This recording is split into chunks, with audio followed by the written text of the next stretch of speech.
Remaining 2025 کے حوالے سے جو ہمارے ایکویریس دوست ہیں ان کے لیے یہ ٹائم جو ہے کافی زبردست قسم کا ٹائم ہے.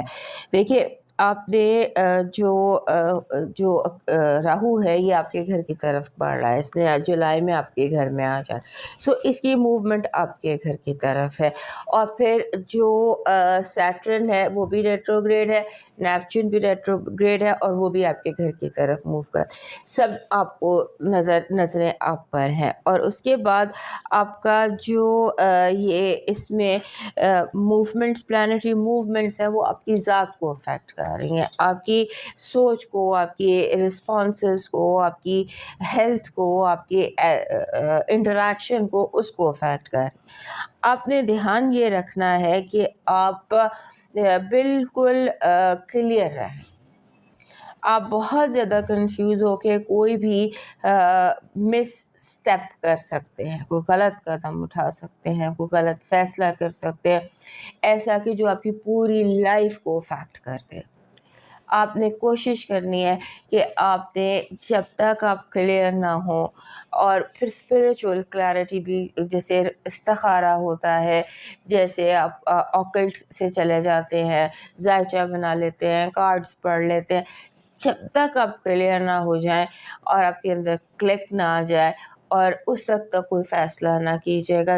اس سال 2025 کا اینڈ جو ہے یہ فیصلوں کے حوالے سے بہت سیریس ہو سکتا ہے. میجر رانگ ڈیسیژن آپ خود کے بھی اور آپ کے ساتھ جڑے لوگوں کے حوالے سے. سو کوشش یہ کریں کہ یہ جو ٹائم ہے یہ فیصلوں کے حوالے سے آپ کے لیے بعد میں پچھتاوا نہ ہو, کیونکہ آپ کچھ you are at the age of making wrong decisions, یہ دھیان میں رکھیے گا. اس کے بعد آپ کا جو یہ ٹائم ہے اس میں آپ کو کوئی بڑی اچھی جاب مل سکتی ہے, آپ کی کرنٹ جاب سے بہتر جاب آپ کو مل سکتی ہے. اگر آپ جاب میں, کریئر میں آپ امپروو کرنا چاہتے ہیں تو اس کے بہت اسٹرانگ چانسز ہیں, آپ اس کو امپروو کر سکتے ہیں. Look for your job. پھر ایسے لگتا ہے کہ ان دنوں میں جو قانونی معاملات ہیں یا جو قانونی آپ کی چیزیں آپ کے لیے پریشانی کا باعث تھی وہ ٹھیک ہو جائیں گی. کوئی وراثت کے مسئلے ہوتے ہیں, کوئی ویل ہوتی ہے, کوئی اس طرح کی چیزیں ہوتی ہیں جو آپ کو آپ الجھن تھی, قانونی الجھنیں, وہ آپ کے لیے سالو ہوتی نظر آتی ہیں. اور اس کے بعد آپ کے جو آپ کے ڈیسیشنز ہیں فائنانشل, ان پر کیئرفل رہیے گا. آپ کا فائنانشیل ایکسس جو ہے یہ بہت امپورٹنٹ ہے, اس کی آپ نے کیئر کرنی ہے.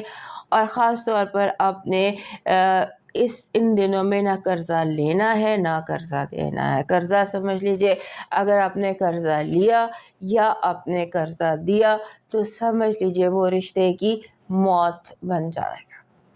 یہ یاد ذہن میں رکھیے گا. پھر آپ کو ایک اور چیز کا بھی دھیان رکھنا ہے کہ آپ کا کوئی جیسے ہوتا ہے نا کہ آپ کو ان دنوں میں کوشش کرنی ہے آپ سیاست, مذہب, ایسے جو امپورٹنٹ ٹاپکس ہوتے ہیں ان سے دور رہیں. کوئی پولیٹکس کی وجہ سے آپ کسی پریشانی کا شکار ہو سکتے ہیں.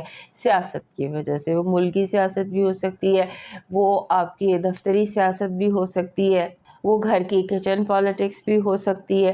تو سیاست سے دور رہیے. اس کے بعد مذہب, تھوڑا سا ریلیجن کے حوالے سے آپ کو کیئرفل ہونے کی ضرورت ہوگی.